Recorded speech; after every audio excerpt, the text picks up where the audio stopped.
Hi everyone, welcome back to another video here at A Bar Above. Today we're going to be concentrating on how to achieve balance in your cocktails. In a previous post we were talking about how to separate your sweet and your sour. We kind of focused on both, one video on a sweet, one video on a sour. Today we're going to combine those elements and teach you basically the first cocktail you should really master and kind of the power behind it. And the cocktail is called a sour. So think of a whiskey sour, think of a gimlet, think of a margarita.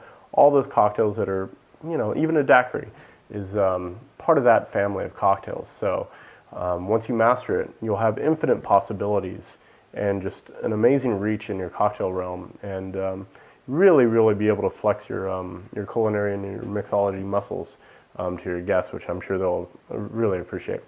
So let's analyze kind of the big picture of what's going on in a sour.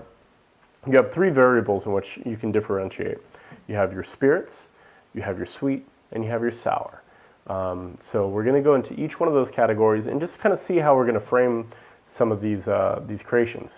So as far as the liquor goes, anything is fair game. I mean, you could use vodka, you could use gin, you could use tequila. I mean, even sweet liqueurs. Think of an amaretto sour. So any of the alcohols that are out there are completely open to this cocktail family. Typically in my sours, I like to add egg whites, but we're going to save egg whites for a different video and just kind of get a better understanding on how to incorporate egg whites into cocktails. So the next ingredient we're going to focus on is going to be your citrus. Actually, let's backtrack. So let's focus even more on the alcohol. So you have all those different alcohols. One of the things you can do to differentiate your cocktails from any other cocktails out there is by infusing any of those base spirits that we talked about. So think of vanilla bean daiquiri. I would order that. It sounds delicious. How about a hibiscus margarita? I mean, you had me at hibiscus. So these are ways that you can make your cocktail your own based off of the framework that's already been provided with these classic cocktails. So now let's look at the souring agent. Typically in sours, traditionally you're going to be using lemon juice, but don't really limit yourself to that. I mean, even in the cocktails that we talked about, the gimlet uses lime juice. So if you're feeling a little bit adventurous, actually try and use both. Use a little bit of lemon and a little bit of lime and see what happens. Just try it, taste it, and see what you think. So also start to explore other ideas and other souring possibilities. So think of, let's say, maybe that vanilla bean daiquiri we talked about. So maybe we do a vanilla bean daiquiri with fresh kumquats muddled in there, and now you have a vanilla bean infused kumquat daiquiri. Your cocktail menu, the price of that cocktail just went up $2. And not only that, but your cool factor is starting to go through the roof. That's pretty amazing. Now let's re-examine that hibiscus one. So maybe we do a fresh cranberry hibiscus margarita. I mean, keep going down this road. You're going to be taking my job from me pretty soon. So now let's look at the sugar and the sweetening portion of these drinks. Typically what you would use is going to be just simple syrup. You could use other alternatives too, like demerara sugar. You could use cane syrup. You could even use stevia if you wanted to. But there's other things you could be doing too. So for example, let's take those two cocktails that we've been kind of having a little bit of fun with so far. So let's see the vanilla bean one. So let's say we have a vanilla bean infused kumquat daiquiri, and now you add a cinnamon and cardamom sweetener to it, simple syrup. I mean, that's pretty amazing right there, and I'm not even sure if that's legal. So it's a pretty cool cocktail. Now, as far as a fresh cranberry and hibiscus margarita, what about doing like a rosemary and ginger simple syrup?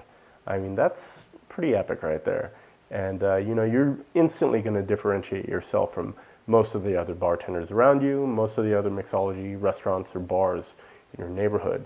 And this is only one family of cocktails. I mean, think of the possibilities. But, this is the power of understanding this one cocktail so intricately, is you can really play with these variables and really step up almost instantly your creative ability behind a bar, and your guests will definitely appreciate that. Not only that, but you're going down the road to becoming a mixologist just with this one drink. So like I said, let's really focus on this one cocktail, really hone it in, and really, really understand the concepts behind it. Like I said, you could actually fill an entire cocktail menu just in this style of drink. I've done it before. In one of my first cocktail menus, I kind of went off this formula, and everybody was really excited about it. So yeah, really have fun with it and enjoy the process of creating these cocktails, and have a great time.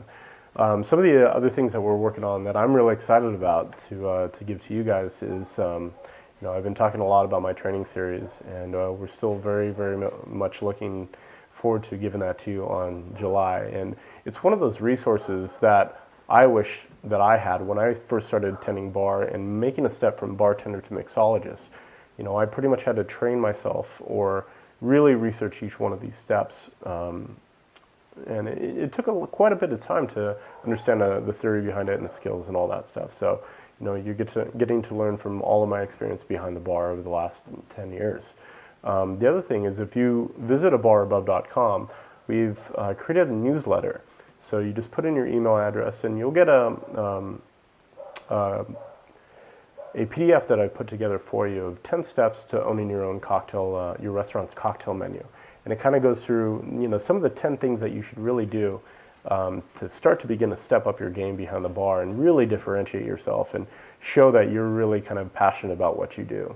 So please visit the site, take a look around, drop me an email, drop me, look on Facebook, and give me some feedback. I'd love to hear what you guys are thinking.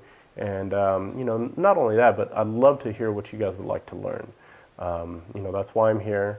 I'm trying to give you as much knowledge as I can. So until next time, thank you very much. I hope you guys have a great shift, and cheers.